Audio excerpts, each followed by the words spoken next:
In this video, we continue our examination of the 12 elements of the near-death experience, drawing on the research of Pim van Lommel and his 10-year study of near-death experiences. Let's begin with the dark space or void. For many near-death experiences, this is the gateway to something far greater, a transition stage between the physical and the non-physical, between the ordinary world and something altogether more profound.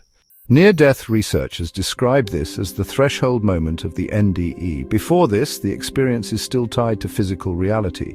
People see doctors working over their bodies, hear conversations in the hospital, even drift through the walls of the emergency room. But once they enter the darkness, everything changes. It's here that the laws of physical space and time begin to dissolve. Communication is no longer verbal but telepathic. The people encountered are not the living but the dead. And rather than experiencing a continuous timeline, everything, every memory, every event, every moment exists all at once.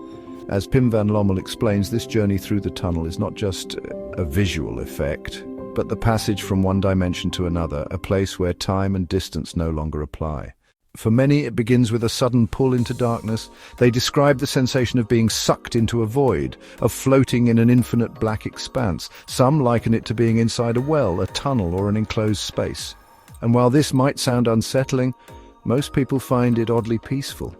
In fact, many NDEers report feeling completely safe, even comforted, as if they are being carried home.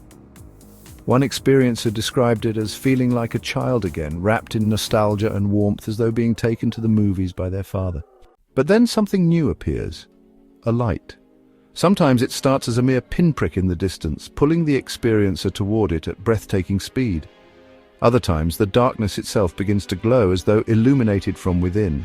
The closer they get, the brighter it becomes, far brighter than the sun, but never painful to look at.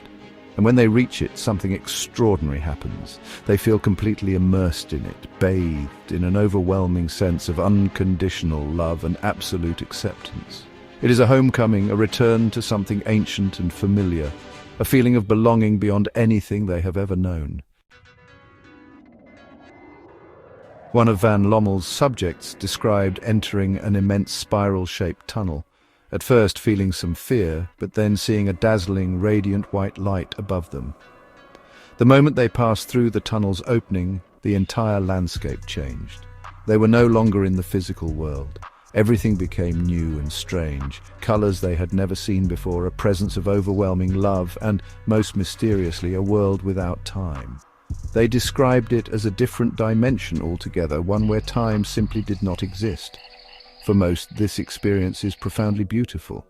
But for a small fraction of NDEers, perhaps 1 or 2%, the journey takes a very different turn. While the vast majority of near-death experiences are described as peaceful, transcendent, and even euphoric, a small number take a terrifying detour. Instead of moving toward the light, these experiences are pulled deeper into the darkness. Some describe a sensation of falling at tremendous speed, tumbling downward through a void that seems endless. And then things take a nightmarish turn. They hear voices, shrieks, distant tormented screams, eerie echoing laughter, and then fire. One experiencer in van Lommel's study described plunging into a pitch-black tunnel, feeling a force dragging them downward. Then, out of the darkness, a foul, suffocating stench filled the air. And suddenly, the blackness erupted into fire.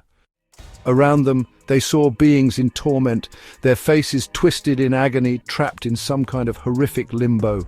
Just as the terror reached its peak, they were yanked back, waking up in the emergency room to the voices of doctors working frantically to revive them. This type of near-death experience is sometimes called a hell experience. But is it actually hell, or is something else happening here? Seth had a very different take on this phenomenon. He made it clear there is no hell, at least not in the way religions describe it. There are no eternal fires, no places of punishment created by some divine judge. Instead, what some people experience after death is the direct reflection of their own beliefs, expectations, and unresolved fears. If someone deeply believes in hellfire and eternal punishment, they might experience a temporary hallucination of it, created from the contents of their own mind. But Seth assures us this will not last forever. The moment they realize that they are creating the experience themselves, it begins to dissolve. Everything that exists, Seth tells us, is shaped by our thoughts and emotions, and this holds just as true after death as it does in life. If someone clings to fear, guilt, or unresolved trauma, they may initially experience an afterlife of confusion, a self-created reality shaped by their own pain, but no one is left in this state permanently. Guides are always present, ready to help these souls realize the truth. They are free, they always have been. Seth describes the illusory nature of hell with remarkable clarity. He explains that some individuals trapped in their fears may temporarily hallucinate a fiery underworld, just as others might imagine a sterile, white-clouded heaven if that's what they were taught to expect. But no soul is trapped indefinitely. Eventually they awaken. They move forward. They discover that reality in this world and the next is shaped not by punishment but by consciousness itself. One of the most well-known cases of a frightening NDE comes from George Ritchie, a medical student who experienced clinical death for 9 minutes in 1943. During his NDE, he found himself drawn into a vast plain teeming with hordes of ghostly, discarnate beings. These beings were angry, frustrated, and completely miserable. What struck Ritchie was that they seemed locked in endless fights, struggling with one another, screaming, clawing, attacking, but never actually making contact. It was as if they were punching thin air, unable to touch the very thing they were fighting. Then he realized something even more bizarre. These tormented souls were not just fighting one another, they were battling their own thoughts. Each one was surrounded by the mental projections of their own rage, bitterness, and fear. They were trapped in the prison of their own making. Yet, despite their torment, they were not alone. Surrounding them were guides, helpers, luminous beings of light, trying to reach them, trying to help them see the truth. But the lost souls couldn't hear them. They were too consumed by their own self-created nightmares to notice. Seth described this very phenomenon, how individuals upon death may initially find themselves stuck in their own thought forms, but how help is always there, waiting for the moment they are ready to listen. Ritchie too saw this firsthand. They had not been abandoned, he wrote. They were being watched over, helped, ministered to, and the only thing standing between them and freedom was their own refusal to see it. If there is one key takeaway from these darker NDEs, it is this. Consciousness shapes reality. In the physical world, our thoughts and emotions take time to materialize, but in the afterlife, they manifest instantly. If someone carries fear, anger, or self-hatred, they may initially find themselves surrounded by those very emotions reflected back at them, but the moment they realize they are free to think differently, everything shifts. The dark dissolves, the prison vanishes, the light appears, and that's the ultimate truth of the NDE. Reality on both sides of the veil is created from within. So you've traveled through the tunnel, emerged into a radiant realm, and now something incredible happens. You're not alone. One of the most astonishing and consistent aspects of the near-death experience is the encounter with deceased loved ones. People report being greeted by family members, friends, even long-lost acquaintances, all appearing in their prime, radiant with vitality. But there's one curious rule: the living are never there. The people you meet are always deceased. If you're wondering whether the mind simply conjures up familiar faces for comfort, consider this. Some NDErs encounter people they could not know had died. One of Van Lommel's subjects, for example, found himself face-to-face with a man standing behind an iron fence, the father of his parents' best friend. The man told him that he could not pass beyond the fence and had to return to life. When the subject later recounted this to his parents, they were stunned. The man had died and been buried while their son was in a coma. There was no way he could have known. Now here's where things get even more intriguing. Seth tells us that in the after-death environment, nothing is hidden. There's no pretense, no small talk, no sugarcoating. Your true feelings toward others, good, bad, or complicated, are laid bare. If there was love, resentment, admiration, or unresolved pain, you will know it, and so will they.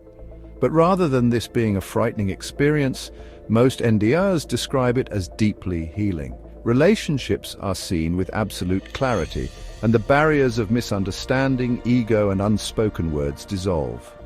Seth describes this as an opportunity to take stock, to confront the true nature of our connections and, if we are willing, to grow from them. And then, the light. This isn't just any light, it's a presence, a conscious, intelligent, loving, all-knowing presence. For some, this being is an angel, a religious figure, or even God. But for others, it is simply an indescribable force of wisdom and unconditional acceptance. Unlike earthly conversations, there's no need for words. Communication happens instantly, mind to mind, and with it comes a flood of knowledge. One NDer, recounting the experience, described how the light held all the answers. In an instant, they understood everything. Why they had come into the world, why they had faced struggles, why wars and natural disasters happened, and even the secrets of the cosmos itself. It was not something they were told, but rather something they instantly knew. Seth describes this wise, conscious light as something that is not separate from us, but rather a deeper part of our own being. This light, he explains, is always there, guiding us, illuminating our awareness, whether we realize it or not. In life, most of us are too entangled in the ego to perceive it, but in the after-death state, it becomes fully visible. For those who experience it, the light is not just wise, it is love itself. And standing in its presence, they feel something they never thought possible: total, absolute, unconditional acceptance. And now comes the moment that changes everything, the panoramic life review. It is often described as watching one's entire life unfold before their eyes. Not as a passive movie, but as an immersive, all-encompassing experience. Every action, every thought, every word ever spoken is available for scrutiny. But here's the twist. You don't just see your life, you feel it. If you hurt someone, you experience their pain as if it were your own. If you brought someone joy, you feel the warmth of their happiness radiating through you. The effect is profound. This isn't about judgment or punishment, not in the way religious traditions describe it. There is no divine figure condemning or rewarding. Instead, you judge yourself. NDers report that they instantly understand the consequences of their actions, not as abstract moral lessons, but as direct, visceral experiences. They feel what it was like to be on the receiving end of their choices. One person described how during the review they realized that their sarcastic words had caused far more hurt than they had ever intended. Others, who had lived lives filled with kindness, were overwhelmed with the joy and love they had spread, often in ways they had never even realized. Seth describes this process as the ultimate self-examination, where we are given the opportunity to see ourselves clearly, without ego, without excuses. He calls it the final self-portrait, a painting we create throughout our lives, using our choices, our emotions, our relationships as the brushstrokes. Some NDers say the entire review happens in an instant, yet somehow contains every moment in complete detail. Time, as we understand it, does not exist here. Everything is happening at once. For those who return, the life review changes everything. They emerge from their NDE with a new perspective, a profound awareness that every thought and action carries weight. One experiencer, overwhelmed by the sheer interconnectedness of everything, described how they were filled with an urgent need to make amends, to live with more kindness, to never take another moment for granted. Another, reflecting on their previous selfishness, saw clearly how their actions had shaped not just their own life, but the lives of everyone around them. And yet, throughout the experience, there is no condemnation, no shame, only understanding. Seth explains that this process is not about punishment or karma in the sense of retribution. It is simply about learning, growth, expansion, seeing reality clearly. And here's the real kicker. The life review is not limited to the moment of death. Seth tells us that in dreams, meditations, and moments of deep reflection, we can access these same insights if we are willing to look. So what does all of this tell us? It tells us that consciousness is not bound to the body, that life isn't just about survival. It's about growth, connection, and awareness. NDers return with a sense of purpose. They know, beyond doubt, that love, kindness, and understanding are what truly matter. They lose their fear of death. They know that it is not an end, but a transition. And most importantly, they know that everything we do matters. And so, with that, we continue our journey. Because if death is not the end, then what is it? What lies beyond the life review? And what does Seth tell us about the choices we make after death? That's where we're heading next. So stick with us, because the story is only just beginning. Remember to like and subscribe. See you next time.